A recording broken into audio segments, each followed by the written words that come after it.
Now, campaigners have said that the deaths of cyclists on our roads have become normalised, with driver convenience being put ahead of road safety. With more on this, I'm joined by our reporter Conor Wilson. Conor, what's been happening? Well, the RSA recently published stats on road deaths for this year up to the end of July. The good news is that the overall number of deaths is 11 below the same period for last year, but the number of cyclist deaths is up from 6 last year to 8 this year. That might seem like a very small increase, but if we step back and we look at the trend over several years, cycling deaths in that period had been dropping from 4 in 2020, 3 in 2021, then 2 again, before that very sharp increase last year and that further increase again this year. All but one of the cycling fatalities this year were men, and the majority of them were over the age of 56. And is there a particular problem, Conor, with vehicles turning left in front of cyclists? Well, the danger posed to cyclists by vehicles turning left is something that's been spoken about by campaign groups for many years now.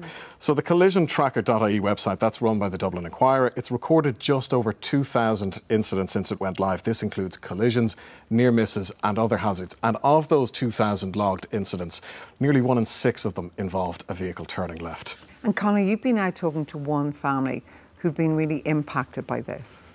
Yeah, Derek Doyle was killed after a collision with a truck turning left while he was cycling home from work in the city centre, and that was just before Christmas last year.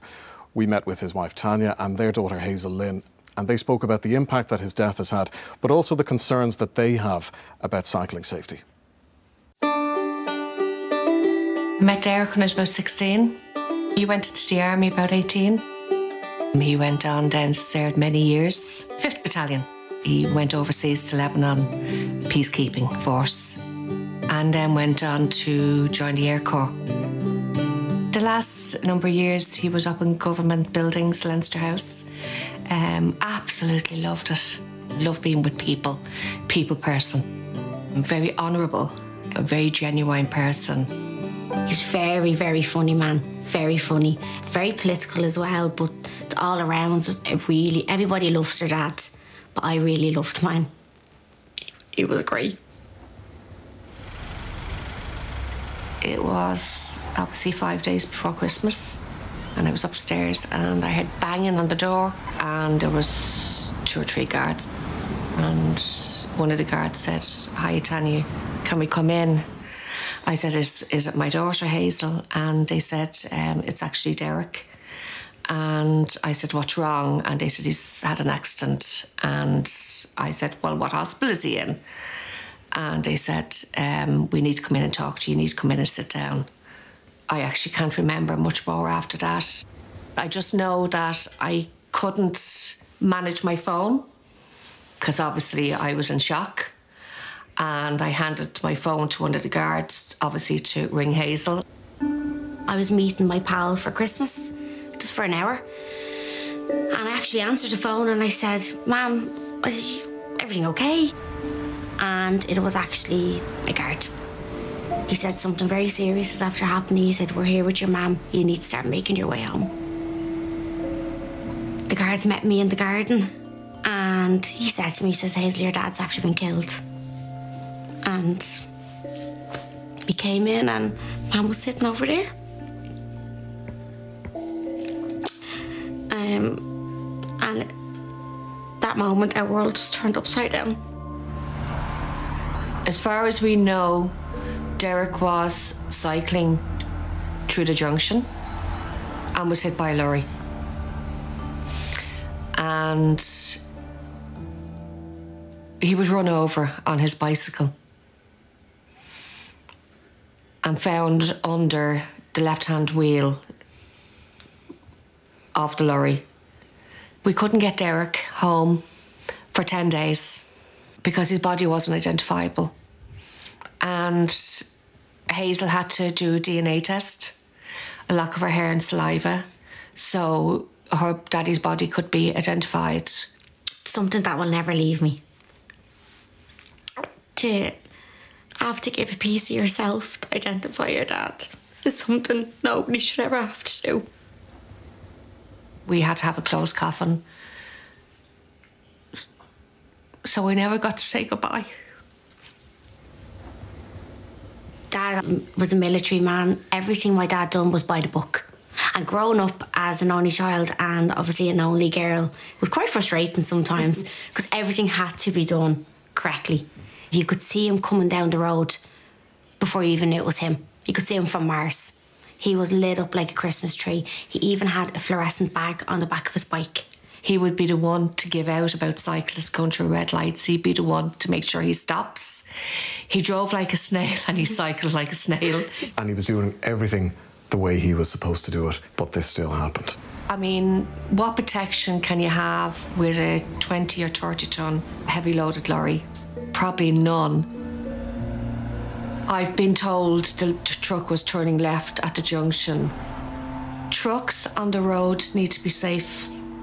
And if there's blind spots, and particularly on the left-hand side, your truck is not safe. And if all it takes to put is to put extra sensors on the side of the truck, and particularly on the front of the truck as well, you know, that's not a big deal. Something needs to be done, and it needs to be done ASAP, immediately, before somebody else dies on the road. But I have noticed with that junction down in Castleknock, you have stop boxes, which is a white paint, a square, and a white drawing of a bicycle up next to traffic lights. I think those stop boxes should be moved back from the traffic lights to give the cyclists a bit more space, give some time to move off. You know, they want you to, you know, be fit for the economy and cycle to work scheme or bike to work scheme. So that's fine. Roads have to be safe. But if the roads aren't fit for purpose and the infrastructure isn't fit for purpose. In a residential area where there's supermarkets, schools, church, retail units, children coming home from school, I just think these heavy loaded lorries shouldn't be going through or going up these roads. Well, I've suffered grief. I know what grief is. We haven't even got to the grief side. We're just trying to deal with the trauma and the shock because it's traumatic. It's just traumatic. You're just in a black hole, basically. Literally a black hole.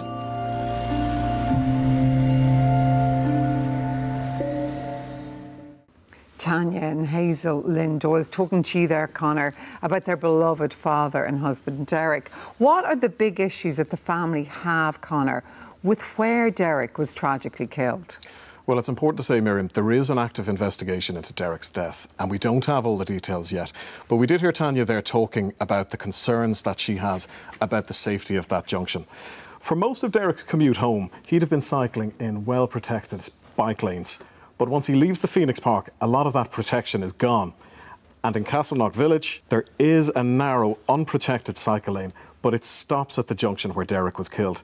There's also a box at the lights, though. That should allow cyclists to move in front of the traffic stopped at the lights and to then move off safely. We can see the layout of the junction here, and it's quite a tight turn to the left, especially for any large vehicles like trucks trying to get around there.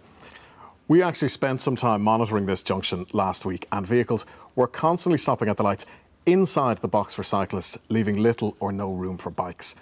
We also saw a truck trying to make its way around the corner. It's very tight. The truck had a lot of difficulty making around and actually mounted the curb on the other side of the junction.